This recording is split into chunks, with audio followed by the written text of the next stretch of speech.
오늘 읽은 고린도 전서 10장 23절 24절 말씀 가지고 모든 것이 가하나 이런 제목으로 은혜 나누기 원합니다. 모든 것이 가하나 덕이 아니요 모든 것이 가하나 유익된 것이 아니다. 이런데 좀 약해서 모든 것이 가하나 이렇게 정했습니다. 1에다가 1을 더하면 2가 됩니다. 4에다가 5를 곱하면 20이죠. 200에서 50을 빼면 150입니다. 이것이 수학 공식입니다. 이 자연이나 기계나 AI 같은 것은 수학 공식과 같습니다. 그래서 아주 일정합니다. 한 벽돌 기계로 찍은 벽돌은 다 똑같습니다. 같은 쌀을 가지고 같은 양의 물을 붓고 같은 전기밥솥에서 밥을 하면 같은 밥이 나옵니다. 복사기에서 복사를 하면 같은 글자, 같은 그림, 같은 형상이 똑같이 찍혀 나옵니다. 컴퓨터에 입력을 하고 출력을 하면 입력된 대로 출력이 됩니다. 언제나 변함이 없습니다. 그런데 사람은 좀 다릅니다. 같은 일을 하고 같은 말을 듣고 같은 사람을 만나도 각기 다릅니다. 제각각입니다. 왜 그러냐? 사람은 그 기준이라든가 가치관이 달라서 자기 나름대로 판단하기 때문에, 자기 나름대로 결정해 가기 때문에 그렇습니다.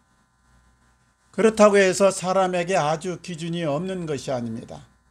나름대로 여러 가지 기준이 있는데요. 법칙이 있는데요. 그 다 일일이 우리가 열거하기는 어렵고 한 3가지 정도만 생각해 보면, 먼저 사람이 행동을 하는 첫 번째 기준은 보통 내게 이익이냐 아니면 손해냐 이것을 봅니다. 뭘 시작하려고 할 때 생각해 봅니다. 이것이 내게 이익이 될까 아니면 나중에 손해가 될까. 그래서 이익이 된다고 하면 행하고 손해가 된다 그러면 하지 않습니다. 누가 같이 사업을 합시다 제안을 해도 과연 이것이 이익이 날까 손해가 날까 따져봅니다. 손해가 된다고 하면 하지 않게 되고 이익이 난다 그러면 뛰어들 수 있습니다. 이것은 땅을 살 때도 마찬가지고 옷을 살 때도 마찬가지입니다. 이익이 될까 손해가 될까, 이것이 바로 사람들이 행동을 결정하는 기준이 됩니다. 또 한 가지는 편하냐 불편하냐 이겁니다. 뭘 먹기 전에 한번 생각해 봅니다. 이걸 먹으면 내 속이 편안할까 아니면 불편할까, 거부감이 들까 그대로 잘 소화가 될까. 저는 이 매운 고추라든가 와사비 같은 너무 자극적인 것을 잘 안 먹습니다. 왜냐하면 속이 불편할까 봐서 그렇습니다. 사람들이 차를 살 때 뭐를 제일로 많이 보겠습니까? 여러 가지 있겠지만은 무엇보다도 편하게 탈 수 있나 아니면 타면 불편한가 이걸 봅니다. 그래서 시승도 해보고 그렇게 시험도 해보는 겁니다. 집을 살 때도 그렇습니다. 살기에 편한가 생활하기에 편한가 이것을 봅니다. 신발을 고를 때도 그렇고 무엇을 선택할 때 이것이 편한가 불편한가 이것이 기준이 됩니다. 또 한 가지 세 번째는 이것이 옳으냐 그르냐를 많이 따집니다. 우리 사람은 하나님의 형상입니다. 비록 하나님을 떠나서 그 형상이 일그러지긴 했지만 여전히 하나님의 그림자가 남아 있습니다. 그래서 사람은 마음속에 누구나 옳고 바르게 살고 싶은 이 마음이 있는 겁니다. 우리 정치판이 맨날 뭘로 싸우느냐? 옳고 그름을 따지면서 싸웁니다. 왜 국민들이 둘러 나뉘어서 저 광화문이나 시청 앞에 가서 시위를 하고 큰 소리를 치는 겁니까? 나는 옳은데 너는 그르다는 겁니다. 왜 윤 대통령의 탄핵이 인용된 겁니까? 헌재 8명의 재판관이 옳고 그름을 따져보니까 그르다고 여겨졌기 때문인 것입니다. 그러면은 우리 그리스도인들은 어떻게 살아야 되는가? 그리스도인의 삶의 법칙이라든가 이 기준이라는 것은 하나님의 말씀에 우리 기준에서 우리가 나가야 되는데 어떤 가치관, 어떤 기준으로 살아야 될까? 오늘 말씀이 그것을 가르쳐주고 있는 것입니다. 먼저 덕이 되느냐, 덕이 되지 못하느냐입니다. 오늘 이 고린도 전서 10장의 말씀의 배경은 이렇습니다. 1세기경에 고린도 지방의 시장에서 파는 물건들은, 특별히 먹는 물건은 대부분 먼저 신전에 드려진 제물이었습니다. 그래서 시장에서 파는 고기는 더럽혀진 고기니까 먹어서는 안 된다 하는 사람들이 있었습니다. 또 어떤 사람들은 괜찮다, 먹어도 된다 하는 사람들도 있었습니다. 그래서 여기에 대해서 바울이 서신을 통해서 답을 해준 겁니다. 모든 것이 가하나 모든 것이 덕을 세우는 것은 아니다. 사실 우상의 제물은 아무것도 아닙니다. 우상이라는 것은 헛것입니다. 사람들이 몰라서 세워놓고 절하는 겁니다. 그러니까 거기에 바쳐진 음식이라고 해서 더럽혀졌다나 뭐 잘못되었다 이럴 수는 없는 것입니다. 그러니까 먹어도 괜찮다. 그런데 문제는 형제가 그것을 꺼림칙하게 여기면 먹지 말라 이 말입니다. 왜냐? 덕을 위해서다. 별로 중요하지 않는 일로 형제를 실속시키지 말고 형제의 마음을 불편하지 말라 이 말입니다. 덕을 세우느냐 세우지 못하느냐. 가끔 어떤 분들이 저에게 이렇게 묻습니다. 목사님, 담배, 술을 드는 것이 죄입니까?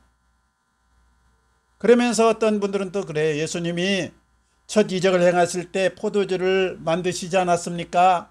또 마지막 성만찬을 하시면서 포도주를 그렇게 돌리지 않았습니까?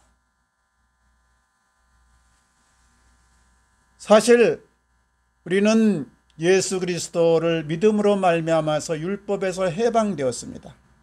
그래서 술을 먹는다고 해서 죄라든가 담배를 피운다고 해서 지옥 가는 것은 아닙니다. 이 술과 담배는 선교사들이 한국에 처음 이렇게 복음을 전하러 왔을 때 한국 문화가 아주 깊은 관련이 있습니다. 선교사들이 우리나라에 와보니까 담배 때문에 건강을 해친 분들이 많고, 술로 인해서 폐가 망신한 분이 있고, 노름과 축첩으로 인해서 집안이 풍비박산난 그런 가정들이 많았습니다. 그래서 교인들에게 말했어요. 교회 나오걸랑 술과 담배를 멀리하세요. 그리고 노름은 하지 마세요. 축첩은 안 됩니다. 제 견해를 말씀드리자면 담배는 몸에 해롭습니다. 건강에 나쁘니까 자제하는 것이 좋겠고, 술은 우리가 서양처럼 그저 차처럼 들리면서 한 잔, 두 잔 한다면 괜찮은데, 부어라 마셔라 곤드레 만드레 제정신이 아닌 데까지 간다면 이것은 곤란합니다. 그리스도인은 세상의 빛과 소금으로 세상을 선도해야 가야지, 세상의 문화를 따라서 귀한 나의 시간과 에너지와 삶을 낭비해서는 안 된다는 이 사실입니다. 그러니까 술과 담배와 노름과 축첩은 덕이 좀 안 된다. 그리고 하나님 나라를 세워가는데 보탬이 되기보다는 오히려 무너뜨리는 도구가 될 수 있다. 이 말입니다. 우리가 신앙생활할 때 기준을 내게 이익이냐 손해냐 이런 차원이 아니라 덕이 되느냐 덕이 되지 않느냐. 그래서 덕이 되며 또 본을 세우면서 하나님 나라를 이루어 가시기를 주님 이름으로 축원합니다. 두 번째는요, 사람을 살리느냐 죽이느냐 이겁니다. 사람을 살리는 쪽이냐 죽이는 쪽이냐. 우리나라 정치를 제가 보면서 되게 마음이 안타깝습니다. 왜 맨날 싸움만 할까? 왜 널 못 죽여서 안달일까? 왜 계속 어린아이 수준에 머물러 있을까? 그래서 마음이 아프고 때로는 슬프기까지 합니다. 왜 그럴까 곰곰 생각해 보니까 국민의 행복과 나라의 안녕에는 별 관심이 없는 것 같습니다. 그러면서 맨날 이슈가 뭐냐, 너는 그러고 나는 옳다, 이겁니다. 저는 이렇게 외치고 싶습니다. 각자 견해와 기준이 다르니 너무 옳고 그름만 따지지 말아라. 중요한 것은 나라를 살리느냐 죽이느냐, 국민을 행복하게 만드느냐 불행하게 만드느냐, 여기에 좀 초점을 맞추고 그렇게 상생해 나가거라. 우리나라 부모님들은 특별히 자식 사랑이 유별납니다. 아주 세계적입니다. 그래서 철만 들면 학원을 보내고 초등학교가 되면은 보통 두세 개 학원은 기본이고 많게는 너댓까지 학원을 보내면서 계속해서 방과 후에도 공부를 시키고 여러 가지로 잘 되라고 밀어줍니다. 그런데 이것에 대한 이 좋은 작용으로는 세계적인 인물이 배출되기도 하는데요. 한편으로는 역작용으로 부작용도 만만치가 않습니다. 청소년 자살률이 세계 1위입니다. 대략적으로 1년에 한 2천여 명의 청소년들이 죽는데요. 그 중에 한 1,000여 명이 자살로 죽습니다. 그러니까 청소년 자살의 죽음의 절반 이상 50.1%가 자살이란 얘기입니다. 그리고 통계를 내보니까 그 대다수 원인이 부모입니다.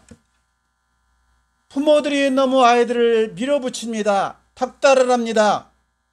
자식을 향한 이 부모의 기대가 지나치게 높습니다. 그래서 마음은 자녀가 잘 되라 하는 것인데 오히려 자녀를 죽입니다. 이것이 잘 되는 길이다, 이것이 옳은 길이다 하기 전에 자녀를 살리는 쪽으로 자녀 입장에서 생각을 해야 합니다. 그래서 실제로 자녀들이 살아나는 이 역사가 있어야 됩니다. 제가 전에 사당동 엘베델교회에서 부목사로 심의를 하고 그리고 아내는 저 용인에서 아이들과 함께 지낼 때 이야기인데요. 제 막내 아들이 좀 공부가 학업이 뒤처졌습니다. 그러니까 자연히 학교 생활에 재미가 없었겠죠. 어느 날 담임 선생님이 저에게 전화가 왔습니다. 아무개가 학교를 안 나오는데 무슨 일이 있습니까? 아니, 며칠을 안 나왔는데요. 안 나온 지 지금 3일이나 되었습니다. 바로 제가 그날 밤 집으로 갔죠. 가가지고 아들을 불러서 물었습니다. 너희 학교 안 나갔느냐? 예, 학교 가기 싫어가지고 어머니한테 학교 가기 싫어요 했더니 그러냐? 그러면 저 산에 가서 놀고 저 댁가 가서 놀다 그냥 들어와라. 그래서 그냥 놀다 들어왔을 뿐이에요. 제가 좀 열을 받아가지고 회초리를 쳤습니다. 그런데 한참 지나서 생각해 보니까 아내가 옳았다, 이런 마음이 들었어요. 왜냐? 공부 잘하는 것은 당장 중요하겠지만은 그러나 더 중요한 것은 아이들의 정서가 아닌가. 그 마음에 스트레스를 받지 않고 자유롭게 구김살 없이 크는 것이 아닌가. 스트레스를 받고 넘어가기 힘들면 차라리 쉬는 것이 낫지 않는가. 이런 깨달음이 왔습니다. 그 아들이 나이가 들고 나중에 스스로 깨닫고 공부를 열심히 하고 성격도 밝고 도전적이 되고 지금은 아주 대인관계도 좋고 아주 잘 되었습니다. 사람들이 가늠하다가 현장에 잡힌 여자를 끌고 예수님께 나왔습니다. 예수님, 이 여자가 가늠하다가 우리가 현장에서 잡았는데 모세는 돌로 쳐 죽이라 했는데 어찌할까요? 상당히 곤란한 질문을 합니다.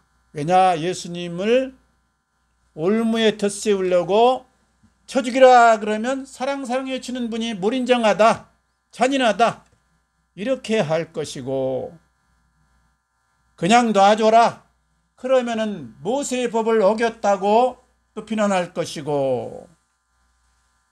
그때 예수님이 어떻게 하셨습니까? 엎드려서 땅에다가 무엇인가를 쓰셨습니다. 그리고 일어나서 하시는 말씀이 죄 없는 자가 먼저 돌로 치라. 그때 많은 사람들이 하나둘 흩어지기 시작하니 다 없어졌습니다. 성경에 답이 없어서 제가 한번 추측을 했습니다. 그때 예수님이 땅에다 무엇을 썼을까? 왜 죄 없는 자를 먼저 돌로 치라고 했을까? 예수님의 진짜 본심은 무엇이었을까? 그러면서 이런 생각이 들었습니다. 아마 땅에다가 쓰신 것은 여자를 돌로 치려고 하는 이 주동자들의 이름을 적고 그 옆에 그가 지은 죄들을 낱낱이 적어놓지 않았을까? 그리고 저 여자를 죽이기 전에 너 자신이 먼저 죽을 자이다, 이것을 깨닫게 하지 않았을까? 그리고 예수님의 이 본심은 율법이나 옳고 그름을 따지기 전에, 공의를 펴기 전에 살려내는 것이었구나, 이런 마음이 들었습니다. 보세요. 왜 교회가 하나님의 자녀들이 모여서 사랑하는 곳이라고 하는데 큰소리치고 싸우고 때로는 나뉘는 겁니까? 너무 옳고 그름만 따지다 그런 겁니다. 그러다가 많은 영혼을 죽이고 교인들을 흩어지게 만들고 교회가 욕을 먹고 전도의 문을 막는 것입니다. 옳고 그름을 따지기 전에 이것이 과연 살리는 쪽이냐 죽이는 쪽이냐, 먼저 이걸 생각하기 바랍니다. 그래서 늘 주님의 마음으로 살리는, 생명을 일으키는 쪽으로 우리가 나아가시기를 주님 이름으로 축원합니다. 먼저는 덕을 세우느냐 못 세우느냐, 덕이 안 되느냐. 두 번째는 살리느냐 죽이느냐, 이것이 우리의 기준이다. 세 번째는 하나님께 영광이 되느냐 하나님의 영광을 막느냐, 이것입니다. 신앙생활은 단순히 예수를 믿어서 천국 가는 것이 아니고 이것도 포함되지만 방향 전환입니다. 나 중심의 생활에서 하나님 중심의 생활로 방향 전환이 되는 것을 말합니다. 그래서 고린도전서 10장 31절은 말합니다. 모든 일을 하나님의 영광을 위해서 하라. 내가 할 수 있다, 내가 즐겁다, 이것이 아니고 이것이 하나님께 영광이 되느냐, 하나님의 영광을 가로막느냐, 이것이 우리 그리스도인의 기준이 되고 가치관이 되어야 된다는 이 말씀입니다. 그런데 하나님의 영광 그럼 좀 막연하지 않습니까? 매일 하나님께 영광 하나님께 영광 그러면서 찬송을 부르라는 말인가? 아니면 하나님을 홍보하라는 말인가? 하나님을 알리라는 말인가? 아니면 하나님께 모든 것을 바치라는 말인가? 좀 애매해서 제가 성경에서 하나님의 영광과 관련된 몇 가지를 생각해 봤습니다. 먼저는 하나님께 영광을 돌린다, 이 말은 우리가 착한 행실로 살아가는 것을 말합니다. 착한 행실과 구원과는 무관합니다. 착한 행실을 통해서 구원을 얻는다, 이것은 잘못된 가르침입니다. 구원받는 것은 오직 예수 그리스도를 믿는 이 믿음뿐입니다. 그렇지만 이 성경은 착한 행실을 아주 강조합니다. 디도서 2장 14절 말씀입니다. 그가 우리를 대신하여 자신을 주심은 모든 불법에서 우리를 속량하시고 우리를 깨끗하게 하사 선한 일에 착한 일에 열심히 하는 친백성이 되게 하려 하심이라. 마태복음 5장 16절 예수님이 직접 말씀하셨습니다. 너희 빛을 사람들에게 비추게 하여 그들로 너희 착한 행실을 보고 하나님께 영광을 돌리게 하라. 착한 행실이 바로 하나님께 영광을 돌리는 것이다. 착한 행실이 뭡니까? 소극적으로는 불의에 가담하지 않는 것이고 정의의 편에 서는 것입니다. 적극적으로는 타인을 도와주고 다른 사람을 유익되게 하는 일입니다. 착한 행실을 통해서 하나님께 영광을 돌리라 이 말이에요. 두 번째는 하나님의 영광을 나타내는 말은 예수 그리스도의 이름으로 구하라는 것입니다. 요한복음 14장 13절 말씀인데요. 너희가 내 이름으로 무엇을 구하든지 내가 시행하리니 이는 아버지로 하여금 아들을 인하여 영광을 얻게 하려 하심이라. 우리가 예수의 이름으로 무엇을 구해서 얻으면 하나님이 영광을 얻는다는 이 말씀입니다. 여기서 말하는 이 구하라 기도는 내 육신의 소욕이나 소원을 내 필요를 달라고 해서 관철시키라는 말이 아닙니다.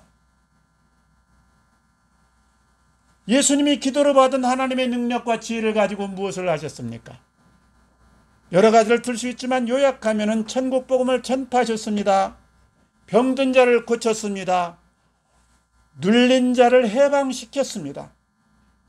그러니까 우리가 기도로 하나님께 구한 것을 받아서 하나님께 영광을 돌린다는 말은 내 소원이나 내 요구를 관철시켜서 자랑하라는 말이 아닙니다. 오히려 하나님의 뜻을 묻고 하나님의 뜻에 나를 순복시키라는 말입니다. 하나님의 능력과 하나님의 힘과 하나님의 지혜를 받아서 하나님의 뜻을 이루고 하나님의 소원을 성취시켜 가라는 말입니다. 그래서 하나님의 뜻을 따라서 예수 이름으로 구하고 그 받은 능력을 가지고 하나님의 소원을 이루어드리는 것이 하나님께 영광을 돌리는 것입니다. 또 한 가지 하나님께 영광을 돌린다는 말은 열매를 맺는 삶을 말합니다. 요한복음 15장 8절 말씀입니다. 주님께서 이 포도나무에 비유해서 말씀합니다. 너희가 열매를 많이 맺으면 내 아버지께서 영광을 받을 것이요 너희가 내 제자가 되리라. 하나님이 영광을 받고 우리가 예수님의 제자가 되는데 많은 열매를 맺어야 된다. 그러면서 너희가 내 안에 거하고 내가 너희 안에 거하면 열매를 맺는다고 말씀했습니다. 그리스도인이 맺어야 될 열매가 뭡니까? 열매는 인격과 삶에 맺히는 아름다운 이 결과물입니다. 열매를 통해서 생명들이 살아나고 그리고 에너지를 얻고 살 맛을 얻는 것입니다. 그러니까 그리스도인들이 사람들에게 이런 열매가 되라는 말입니다. 갈라디아서 5장 22절에 성령의 열매가 나옵니다. 성령의 열매는 사랑과 희락과 화평과 오래 참음과 자비와 양선과 충성과 온유와 절제니 무엇입니까? 인격의 열매입니다. 인격이 이렇게 사랑하고 그리고 자비롭고 오래 참고 온유하고 충성한 인격으로 바뀌라는 말입니다. 또 우리 항상 기뻐하고 쉬지 말고 기도하고 범사에 감사하라. 이것도 열매입니다. 하나님과 동행하는 열매입니다. 하나님과 동사할 때 우리가 맺어야 될 열매입니다. 항상 기뻐하고 기도하고 감사하면서 하나님과 동행하라. 또 영혼을 살리는 전도의 열매도 있습니다. 이런 열매를 통해서 하나님께 영광을 돌리라는 말입니다. 이야기 하나만 하고 마치겠습니다. 최남철이라고 있습니다. 저 지구촌 교회 장로님인데요. 20년 동안 국제펀드 매니저로 일했습니다. 자연히 많은 돈을 취급하다 보니까 사람들도 많이 모였고 그리고 나름대로 명성도 얻었고 그리고 고액 연봉자도 되었습니다. 잘 나갔습니다. 사람이 잘 나가면 항상 좋은 것이냐? 양면이 있는 겁니다. 육적으로는 아주 좋은 것인데 영적으로는 까딱하면 하나님과 멀어질 수 있습니다. 너무 바쁘고 너무 해야 될 일이 많고 너무 세상 것이 넘쳐나니까 하나님과 영적인 이 교제를 소홀히 할 수 있다 이 말이에요. 그래서 기도와 말씀과 전도는 뒷전이고 그저 겨우 주일날 장로 체면에 교회 나가는 정도였습니다. 그러다 승승장구한 그 길에 제동이 걸렸습니다. 여러 어려움이 찾아왔습니다. 성도가 큰 어려움을 겪게 되면 두 가지 반응이 나타나는데요. 한 사람은 아니 하나님이 살아계시면 이럴 수가 있는가 하고 하나님을 멀리하면서 의심하는 분이 있고요. 아이쿠 하나님 살려주세요 하나님 앞에 바짝 나오는 분이 있습니다. 최남철 장로는 다행히 하나님 앞에 바짝 엎드렸습니다. 하나님 제가 세상에서 놀다가 이렇게 코가 깨졌습니다. 저 좀 잡아주시고 도와주세요. 그동안 제 힘으로 잘 나간 줄 착각했습니다. 까불었습니다. 그때 두 가지 깨달음이 왔습니다. 내가 그동안 하나님 영광은 뒷전이고 내 영광을 위해서 그렇게 열심히 살았구나. 그간에 내 앞을 지나간 수많은 영혼들을 내가 놓치고 생각지 못했구나. 그래서 기도했습니다. 하나님, 제가 명색이 장로인데 세상에 부귀영화의 눈이 팔려서 하나님 영광과 수많은 영혼들을 놓쳤습니다. 어찌할까요? 그때 세미한 음성이 들렸습니다. 내 영혼의 소원이 무엇이냐? 육신의 소원 그러면 돈이고 명성이고 그리고 편함인데 영혼의 소원이 무엇이냐? 깨달음이 왔습니다. 하나님 저는 나이도 들고 이제 하나님 나라 갈 날도 점점 가까워옵니다. 하나님 영광을 나타내면서 하나님의 사랑을 전하며 영혼들을 품고 살리고 싶습니다. 그때 또 마음의 음성이 들렸어요. 내 소원이 내 마음에 합하구나. 내가 너를 도와주고 싶고 내 편이 되고 싶구나. 너는 무엇을 결단하겠느냐. 그래서 가만 생각해 보니까 자기가 맡은 이 직책이 큰 회사의 국제 매니저 펀드 사장인데 시간도 없고 도저히 영혼을 품을 여유도 없고 너무나 여러 가지 매여 있는 겁니다. 그래서 사장직 사표를 과감히 냈습니다. 그리고 사무실을 열어가지고 자산운용 프리랜서로 뛰면서 복음전도를 위해서 나름대로 간증집과 수필집을 썼습니다. 사람들에게 그냥 만나서 예수 믿으라, 교회 갑시다 그러면 대부분 종교 얘기하지 맙시다 그러지 않습니까? 그래서 수필집과 자기 간증집을 싹 써서 놀라운 사랑, 한량없는 은혜, 은혜의 바다 책을 출간하고는 5개 국어로 번역을 했습니다. 국제상담하니까 국제적으로 만난 사람이 너무 많기 때문에 그래요. 그래서 만날 때마다 그들을 도와주고 섬기면서 간증집을 나누고 수필집을 나누었습니다. 많은 전도 열매가 열렸습니다. 많은 사람들이 새로운 삶을 시작하면서 희망을 찾고 그리고 많은 영혼들이 하나님께 돌아왔습니다. 최남철 장로님이 말씀합니다. 내 앞에 있는 모든 영혼들은 하나님이 내게 맡긴 사람들입니다. 하나님은 그분들이 진리를 알고 구원에 이르기를 그렇게 소원하고 계십니다. 영혼을 사랑하며 주님 마음으로 돌아가서 간절히 구하면 하나님이 열매를 맺게 합니다. 하나님의 소원을 이루는 것이 저에게는 말할 수 없는 기쁨입니다.